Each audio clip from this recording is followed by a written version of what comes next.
pemirsa, saya Aulia Putri Namira akan membawakan berita tentang pendapat siswa tentang berubahnya kurikulum.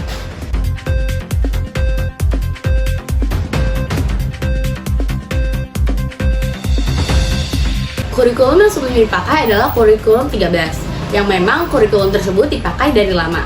Dengan berubahnya Menteri Pendidikan di Indonesia, maka berubahlah sistem pendidikan tersebut di Indonesia. Sekarang kurikulum yang dipakai adalah kurikulum 13. Kurikulum 13 ini menjuru kepada siswa SMA yang nantinya akan menjalankan pendidikannya ke jenjang yang lebih tinggi. Maka dari itu, kurikulum 13 tidak ada IPA dan IPS. Kurikulum Merdeka juga nilai-nilai mata pelajaran tidak berpengaruh besar, karena di dalam kurikulum Merdeka sendiri yang berpengaruh besar adalah proyek-proyek yang nantinya bakalan ada di setiap semesternya. Proyek tersebut digunakan untuk mengidentifikasi bahwa apakah murid tersebut cocok di jurusan apa. Dan segitu saja dari saya, Aulia Putri Namira. Akan dilanjutkan lagi dengan rekan saya, Raka Jati. Halo, dengan saya Raka Jati di sini. Dengan siapa di sini? Dan saya Safa Amalia. Oke, namanya Safa. Berarti nih, gue pengen ngasih pertanyaan tentang kurikulum Merdeka. Bagaimana tanggapan dari berubahnya kurikulum Kurtilas menjadi kurikulum Merdeka? Kalau menurut saya sih lebih capek dan ada project juga ya. Kalau kurikulum biasa kan nggak ada project. Udah sih. Terus, menurut Anda bagaimana proses belajar pada kurikulum Merdeka?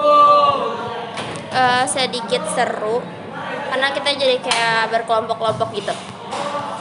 Terus yang ketiga nih, perbedaan yang dirasakan dari kurikulum Kurtilas dan kurikulum Merdeka. Perbedaannya lebih capek aja sih. Oke, dari saya pertanyaan sekian dari saya. Terima kasih. Tanggapan masyarakat tentang berubahnya kurikulum berbeda-beda.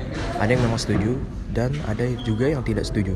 Saya sekarang sudah sama namanya siswa SMA Muhammadiyah. Namanya siapa?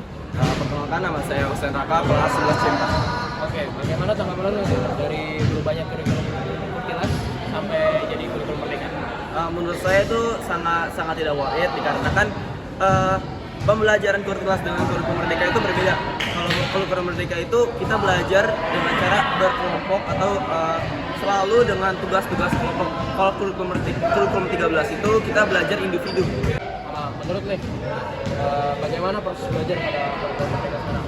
Sama halnya seperti yang saya tadi bilang, proses pembelajaran kurikulum Merdeka itu adalah kita melakukan pembelajaran dengan adanya tugas kelompok. Bahkan kita ada project di tiap kelasnya.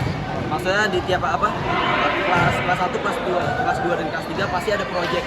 Dan itu hanya dilakukan oleh kurikulum Merdeka.